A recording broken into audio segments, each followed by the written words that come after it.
ये हवा, ये नदी, ये खुला सा आसमां, ये जमीन जो सोना उगाती है, यही है मेरा जहां। यहाँ सपने तो है अपने, सांसों में है खुशी, यहाँ दिल तक हर एक रास्ता है खुली हुई।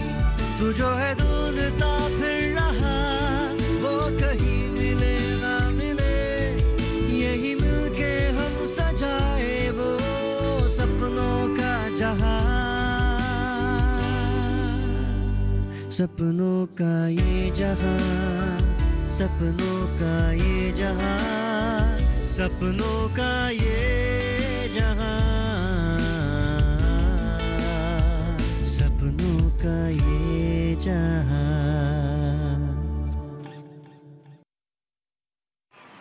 सॉरी मौसमी जी, थोड़ा लेट हो गया। कोई बात नहीं है सर, मैं ही लोगों को समय से पहले ही लेकर आई हूँ, क्योंकि आज की मीटिंग हमारे लिए बहुत जरूरी है। ऑफिस में एक मीटिंग थी, इसलिए थोड़ा लेट हो गया। कोई बात नहीं है, आइए सर, आइए। सर, आप लोगों ने मेरा इंतजार किया, इसलिए मैं क्षमा मांगता हूँ। अभी हम मूल कार्य की बात में आते हैं। नील विप्लव नाम की एक योजना भारत सरकार ने लागू की है। देश के हर नौजवान लड़के और लड़कियों को इस कार्य में संलग्न करना ही इस योजना का मूल उद्देश्य है। इस कार्य की शुरुआत गांव की सार्वजनिक पुखरी से कर सकते हैं। मौसमी बुरुआ का नाम मैंने ऑफिस में बहुत सुना है।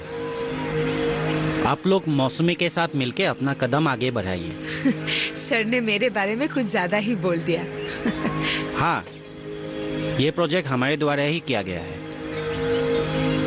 भारत सरकार के नील विप्लव के अंतर्गत इसके साथ जुड़ने वाले व्यक्तियों को हम पुखरी खोदने के लिए अनुदान देंगे। इसके ऊपर मछलियों को पुनः खरीदने के लिए भी पैसे देंगे। हमारे एमएलए सर ने इसके लिए बहुत सहयोग किया है। अब लोगों को हमारे फार्म के अनुसार आवेदन करना होगा। अब मैं मौसमी जी को 2 शब्द कहने के लिए अनुरोध करता हूँ। धन्यवाद सर, बैठिए। मैं गांव छोड़कर जाने वाले लड़के और लड़कियों के बारे में कुछ बोलना चाहती हूँ। असल में उन लोगों का कोई दोष नहीं है। क्या हमने कभी अपने बच्चों को या गांव के लड़के लड़कियों को हमारी जमीन और पानी को कैसे इस्तेमाल कर सकते हैं उसकी कभी शिक्षा दी है? नहीं। फिर सोचिए तो, हम तो खुद ही मछली भी नहीं पहचानते हैं। हमारे गांव में जो मछलियां मिलती है वो पहचानते ही नहीं है, जैसे सेलीकोना, भेसेली, कोरोटी, दोरीकोना। क्या हम पहचानते हैं कौन सी मछली क्या है? नहीं। हम तो कभी कभी देसी और छलानी मछलियों के बीच में फर्क भी नहीं कर पाते। हम तो छलानी मछली ही खा लेते हैं, लेकिन कभी सोचा है हमारी खुद की पुखरी में हम मछली पालन कर सकते हैं? नहीं। गलती असल में हमारी ही है। आसाम की धान खेती के बारे में कहीं पे भी कोई किताब देखी है आप लोगों ने? हमारे गांव में सही तरह से कितने लोग खेती करते हैं? बोलिए तो, कभी आपने सही तरह से खेती करने का प्रशिक्षण कहीं पर लिया है? सिंचाई के माध्यम से खेतों पर पानी लाया जा सकता है, इसके बारे में आप लोगों को पता है? हमें जागरूक होना ही पड़ेगा। इसीलिए मैं कहना चाहती हूँ कि हमें हमारी पुरानी सोच बदलनी होगी, हमारी शिक्षा प्रणाली बदलनी होगी। सब खेती नहीं कर सकते, लेकिन जो खेती कर सकते हैं उन्हें बचपन से ही खेती करने की प्रेरणा और उत्साह देना पड़ेगा। नहीं तो आज एक एक करके गांव से जैसे नौजवान जाने लग रहे हैं, ऐसे तो एक दिन हमारे गांव का अस्तित्व ही खत्म हो जाएगा। देश में सभी स्कूल सुबह 8 बजे से ही शुरू हो जाते हैं, इसीलिए ना हम खेती के बारे में सीख पाए और ना ही हम घर के बाकी कामों के बारे में सीख पाए। स्कूल और ट्यूशन, परीक्षा और एडमिशन, बच्चे कब खेती के बारे में सीखेंगे? आजकल के लड़के लड़कियां तो अपने मौसी बुआ किसी को नहीं पहचानते। वो तो सिर्फ अपने दोस्तों या मोबाइल में ही व्यस्त रहते हैं। हमारा समाज आज कहाँ पहुँच रहा है? आइए, एक अच्छे समाज के निर्माण के लिए हम सब मिलकर कदम आगे बढ़ाते हैं।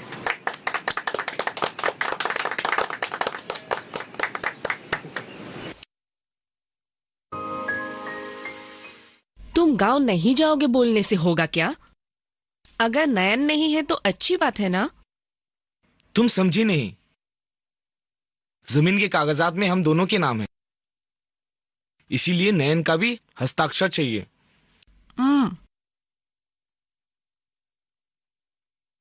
दस्तखत ही चाहिए ना? नयन का दस्तखत मैं कर दूंगी। और हाँ, मैं भी चलूंगी तुम्हारे साथ। ऐसी हालत में तुम कैसे जाओगी? तुम्हें मेरी चिंता करने की कोई जरूरत नहीं है। क्या पता हम अगर इस हालत में गए तो पिताजी भावुक होकर हमारी बात मान जाए। नहीं तो जो बात सुनने को मिली है, अगर वो सच निकली तो पिताजी उस जमीन पर तालाब खोदेंगे। बात तो तुम एकदम सही कह रही हो। जमीन बेचने वाला आदमी भी यही कह रहा था। तालाब खोदने से उस जमीन की कोई कीमत नहीं रहेगी। पता नहीं पिताजी भी क्या काम करने जा रहे हैं। मैंने एक बार नहीं 2 बार पिताजी को समझाया। घर में तुम्हारी बातों का कोई महत्व नहीं है। तो चलो, इस बार साफ साफ कह दूंगा कि मेरी जमीन मुझे चाहिए। मेरे सामने जैसे बोल रहे हो, घर में बोल पाओगे? पक्का बोलूंगा। अब सो जाओ।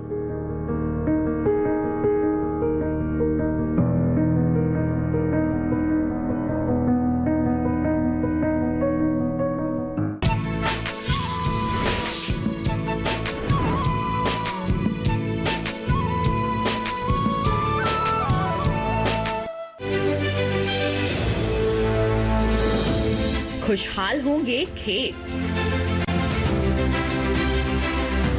पशु भी रहेंगे स्वस्थ।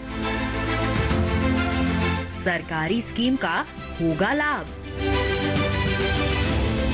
जब एक्सपर्ट्स का मिलेगा साथ। किसानों के सवाल, विशेषज्ञों के जवाब, अब सिर्फ एक फोन कॉल पर। देखिए अपना खास प्रोग्राम। हमारे टोल फ्री नंबर हैं 1800-113060, 1800-113061। हेलो किसान, सोमवार से शुक्रवार शाम 6 बजे सिर्फ दूरदर्शन किसान पर।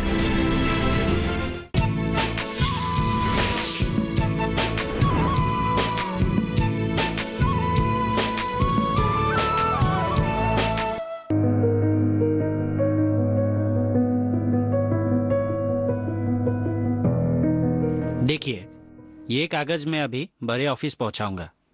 वहां से अगर वापस आ गया मतलब आपका काम हो गया। आप लोग देखिए, अगर मछली का ज्यादा उत्पादन कर पाएंगे तो यहाँ पे एक शीत गृह का निर्माण करवाएंगे।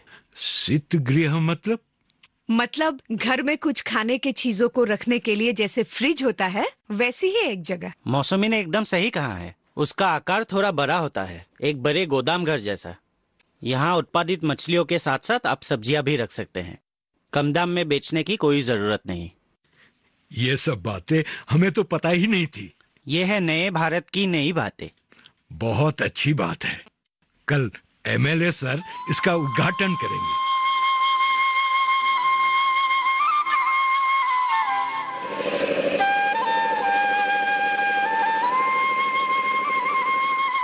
हम लोग अकेले कुछ नहीं कर सकते जब तक आप लोग आगे बढ़ के नहीं आएंगे। अभी मैं बहुत खुश हूं। सुनापुर के साथ साथ इस गांव में भी हमारी सरकार योजना को सफल करने के लिए आप लोगों को आगे बढ़ के ला रही है। विशेषकर मौसमी को मैं धन्यवाद देता हूं। गांव में लोगों को रखने के लिए एक के बाद एक योजना को सफल करा रही है।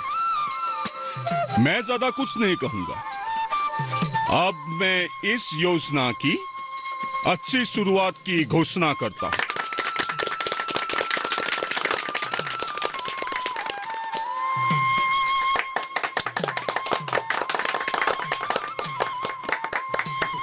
यहाँ? हाँ सर।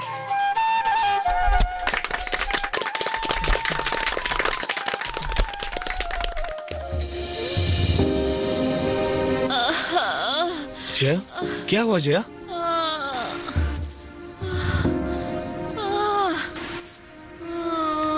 देवेन, देवेन, क्या हुआ है? क्या होगा? घर आने से जो होता है, तबीयत खराब। ये गांव आ ही नहीं सकती। तुझे किसने कहा यहाँ आने के लिए? क्यों आए हो? हाँ, इस समय इसे यहाँ लाना जरूरी था क्या? देखी इसकी हालत। रुक, मैं अभी मौसमी को फोन करती हूँ। वो शायद आशा कर्मी को लेकर आएंगी। सुनिए तो, आपका फोन दीजिए ना। अरे दीजिए ना।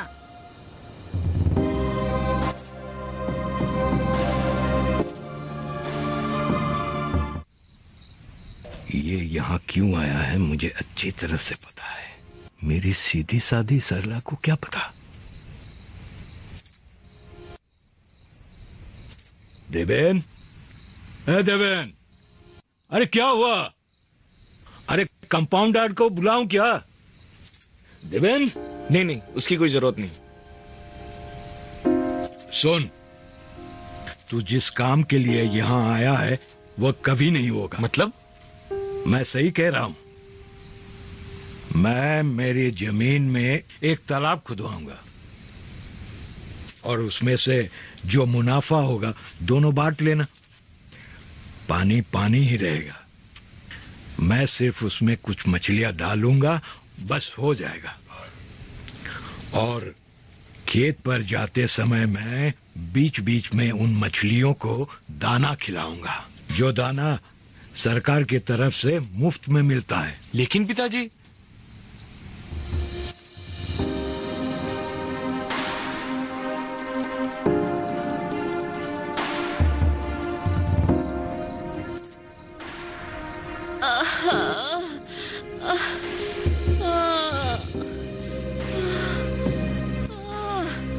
सब ठीक ही है, परेशान होने की कोई जरूरत नहीं है। कंपाउंडर सर को बुला दूं क्या? नहीं नहीं, बुलाने की कोई जरूरत नहीं है। मुझे घर जाना है। ये भी तो आपका ही घर है। मेरा मतलब, मुझे मेरी माँ के घर जाना है। लेकिन मेरे हिसाब से आप नहीं जा पाएंगे। घर आके मुसीबत ही हुई है। मुसीबत? कैसी मुसीबत? रुकिए, मैं एम्बुलेंस बुलाती हूँ। नहीं नहीं, उसकी कोई जरूरत नहीं है। हम लोग दुलियाजान। दुलियाजान 10 घंटे का रास्ता है। आप तो आधे घंटे में बाप बनने वाले हो। क्या?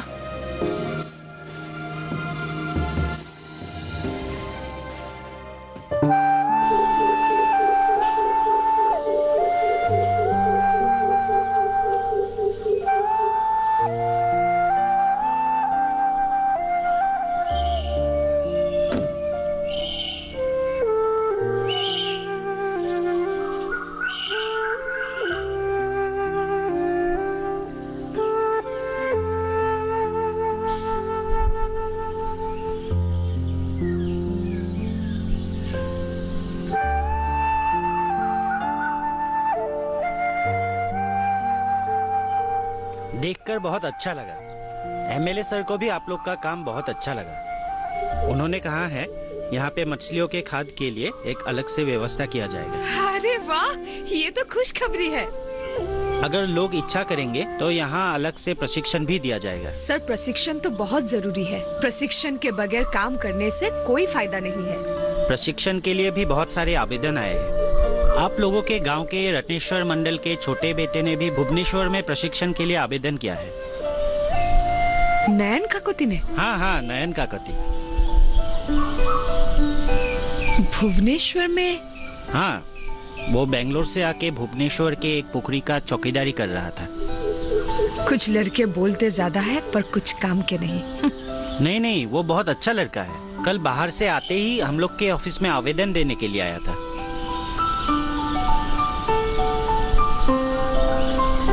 उसने कहा है बाहर जाके उसने बहुत कुछ देखा है। अब मीन प्रशिक्षण लेके वो यहीं पे कुछ करना चाहता है। ऐसे ही अगर 2-4 लड़के और मिल जाते हैं तो हम इस गांव को एक आदर्श मीन गांव बना सकते हैं। आप लोग अगर चाहे तो सब कुछ संभव हो सकता है। अच्छा, तो मैं चलता हूँ।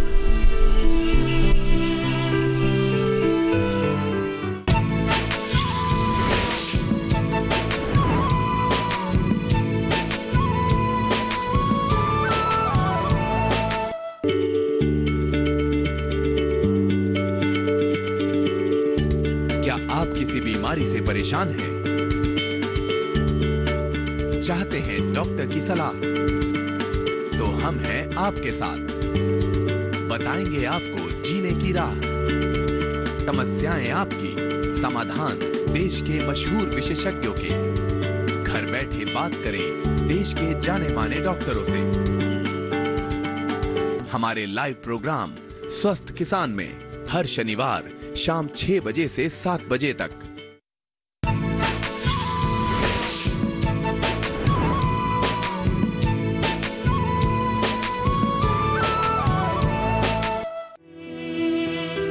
ले,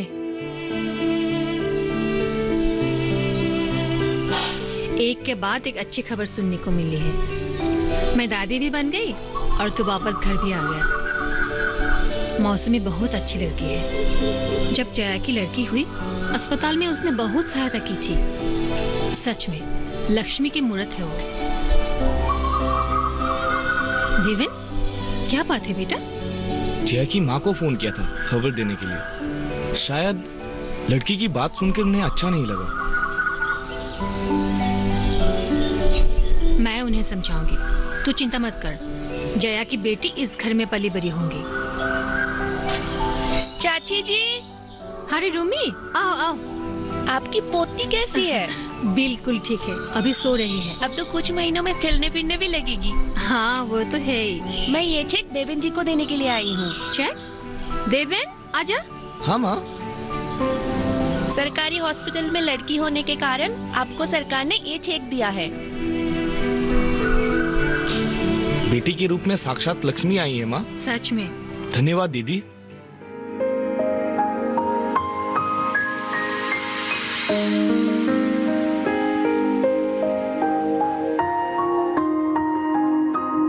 ले दूध पी ले।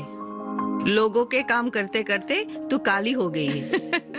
क्यों माँ, डर लग रहा है क्या? जमाई नहीं मिलेगा? हाँ, मेरी तो नींद ही उड़ गई है। फिर तो इस बार तुम्हें भी शहर ले जाना पड़ेगा। क्यों? वहाँ पे किसी अच्छे डॉक्टर को दिखा लाऊंगी। मेरी इस बीमारी का इलाज डॉक्टर के पास नहीं है। फिर किसके पास है? सुना है नयन वापस आया है। मैंने भी सुना है। कल बुढ़वा सर बोले बाहर वो किसी तालाब की चौकीदारी की नौकरी कर रहा था। अब जाकर उसकी आंख खुली। अब सोच रहा है मीन पालन का प्रशिक्षण लेने का। देखा, तू उसे ऐसे ही दात रही थी। मैं 2-3 दिन में सरला को मिलने जाऊंगी। क्यों? अरे तुम दोनों की शादी की बात करने के लिए।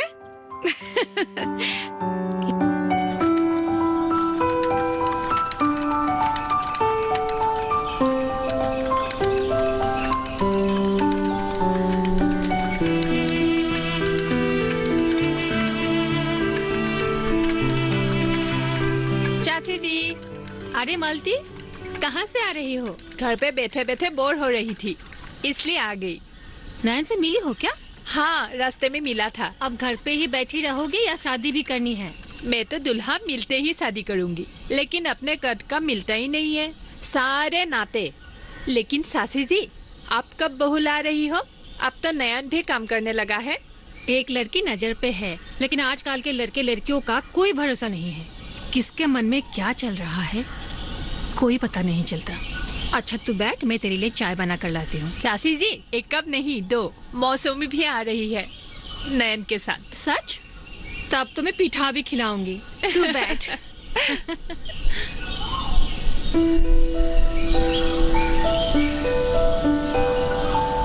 मैंने तो सोचा तुमने वहाँ जाकर कुछ नहीं सीखा।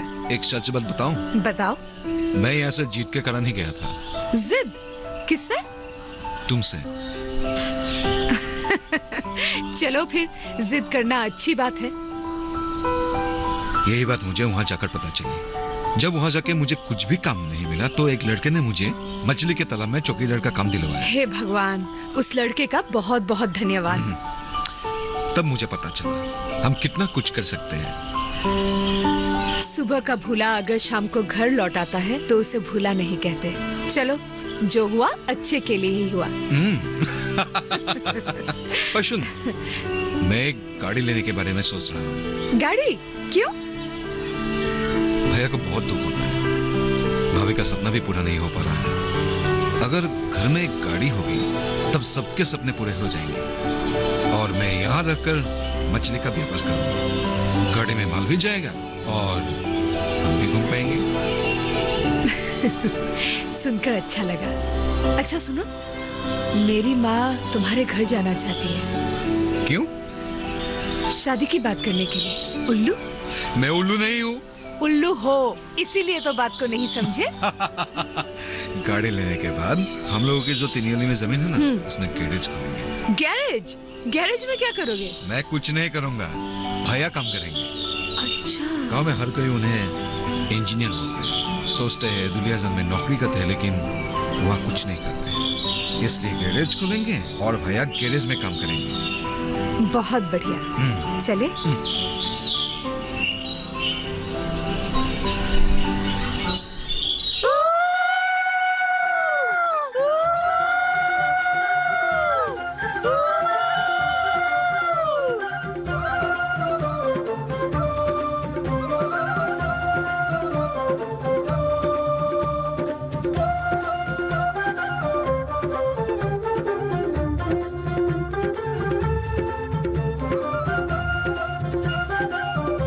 आज से सब कुछ अच्छा होगा।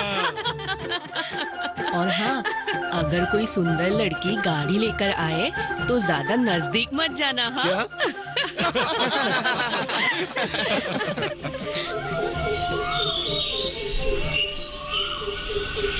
सब कुछ जादू जैसे ठीक हो गया ना? किसी और का जादू नहीं है मौसमी, यह सिर्फ तुम्हारा जादू है। मेरा जादू?